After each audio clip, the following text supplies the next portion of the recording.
Hey everyone, welcome back to the channel. And as you may already know, I recently moved on to using the Sony FX6, which meant selling my Canon C200 and accessories.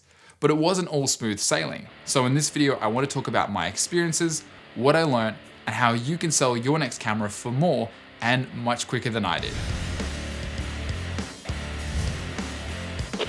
So before we dive in, I want to make a point to say this video is not one magic tip of human psychology that will get people to buy your stuff off you for unrealistic prices. I'm not going to say list it as new when it's used and lie to your potential buyers. These are just a few things which have really helped me, but not all these tips here may be relevant in your case.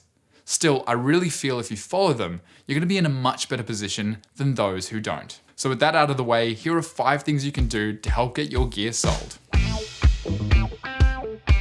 The first is to budget realistically. Now, when I listed my C200, I had the expectation I could get $7,500 for it.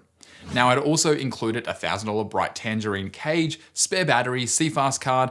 It was the full package, and it was good to go for someone looking to jump to a cinema camera. But as time dragged on, it was obvious that not many fish were biting. I followed similar eBay listings online to see what they were going for, and I was shocked to see the going rate was actually much less than I originally thought.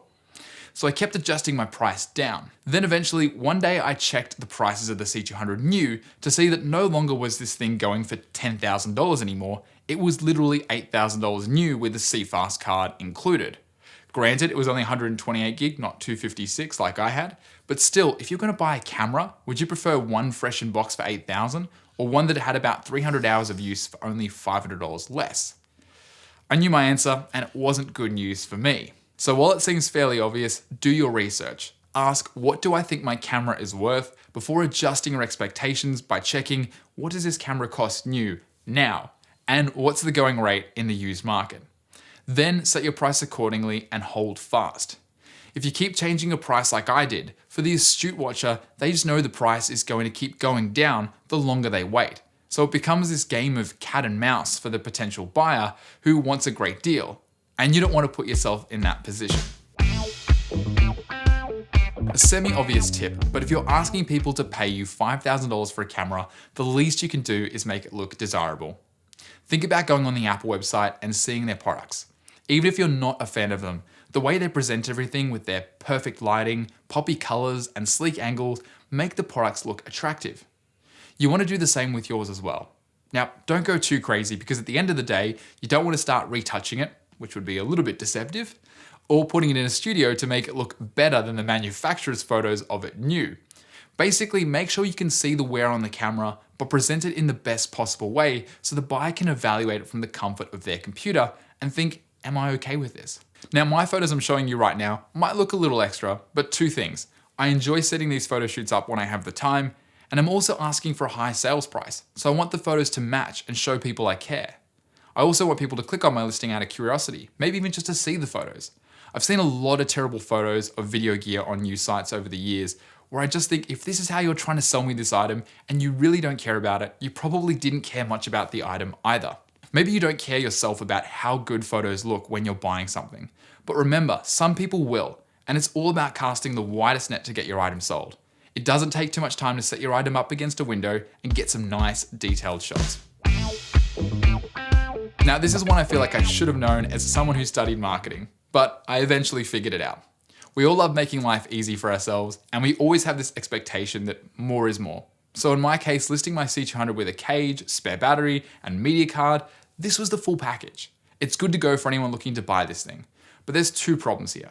First, when you add things into your package, you have to either A, increase the price to ensure you're accounting for the value of those accessories, or B, totally write them off. You're just throwing them in because you like to get rid of them and you don't care if you make any money off them. So of course I took the former option, but then you run into an issue.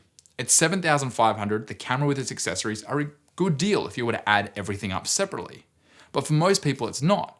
They're paying for things they may not need, and you're really looking for that one perfect buyer who's literally after their first cinema camera and for some reason is willing to pay a really high price, but not pay a little bit more and buy it new. Basically a budget-constrained person who's all about the convenience of buying a ready-to-go package. I can't imagine there are too many of those out there. And this leads to your second issue. You're really limiting your market. I I realized this pretty quickly when people started reaching out to me early on and saying, hey, can I buy your spare battery? Can I buy your media card? And I would knock them back initially. But eventually, when the package wasn't selling, I realized that everything was worth more on its own. Including items only makes sense if you totally write them off, and they don't affect the price of the main item itself, which may be the deciding factor for someone to buy your item instead of another. But if the items you're including have value on their own, list them separately. In the end, I sold my camera for $4,700 by itself, got $200 for the spare battery, another $200 for the CFast card, and $450 for the cage because people who already had C200s were looking for some cheap accessories. So even if it wasn't $7,500, $5,500 seemed pretty good once I'd adjusted my expectations and everything added up. I also saw a C200 go for $5,200 on eBay with 2 lenses, one of which was a $2,500 85mm f1.4 and a spare battery. And with eBay and PayPal fees, that probably equated to less than what I sold my C200 for by itself. So you know what? Forget the package. Another thing to take into account is fees. I'm not sure what it's like overseas, but here in Australia, everyone loves cash, or worst case, a cheeky bank transfer. But also there reaches a point where it feels like a transaction is lacking security and may turn people away. I mean, at the end of the day, if I'm selling you something, you really don't know me, and of course there are always going to be bad actors out there. So solutions such as PayPal exist to give people confidence and provide a secure platform online that's well trusted. But it's not free, and as a seller, you're usually the one taking the hit. The buyer of my C200 wanted to use PayPal, and I accepted. I ran the cost calculations, and in the end, the $150 I would lose for the transaction was worth it in order to make the sale, especially because it was now 3 months after I'd listed this damn thing. My tip here is pretty simple. Give buyers good and safe options to use for payment. Make it easy for them to transfer you in a way that feels secure, and even if you do take a hit, you might have only made the sale because that was an option in the first place. The other solution is to be open and transparent around fees. I had one guy offer me $420 for my camera cage, but wanted me to post it to another state. So I told him it would be a bit more expensive because I need to buy a box and pay postage, and then he wanted to use PayPal. So I also told him that would make the transaction more expensive because the price he was paying for postage was getting lost in PayPal fees. In the end, I basically got $420, but the buyer was happy enough to cover postage and PayPal fees. The worst thing that can happen if you ask a potential buyer to help you out is they say no. Lastly, power will always be in the hands of those who want it less. I had a lot of moments where I lost hope over the 3 months I had this C200 listed. I had people offer me as low as $4,000 and I kept knocking them back, knowing I was in the fortunate position of not needing this thing to be sold. In fact, I was pretty sentimental about it and I wanted it to go to a good home. The more you have a desperation to get something sold, the more likely you'll lose patience pretty quickly and take the next offer that comes your way. So as much as you can do to ensure this isn't you, often not buying things on credit and living beyond your means, or listing your item too high like me and getting no interest whatsoever, which psychologically breaks your hope and makes you think it'll never get sold. By taking into account all the tips I've listed above, the next step is to wait out. It sucks, but especially for these larger camera sales, your market is more limited. It comes down to a lot of luck, the right person seeing your listing at the right time.